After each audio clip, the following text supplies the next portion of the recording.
the summer of love.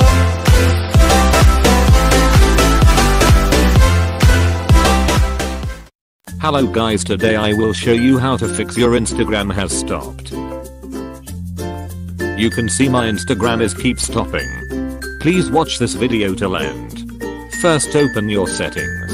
Scroll down and go to apps. Again scroll down and find Instagram. Tap on Instagram and tap on storage. Clear your Instagram data and cache.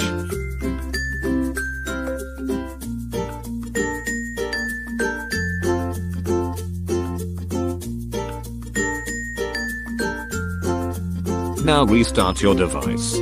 After restarting your device, open your Instagram and log in.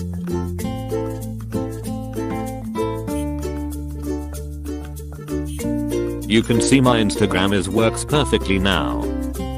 Thanks for watching. If you have any doubt, comment below and hit like and subscribe for more videos.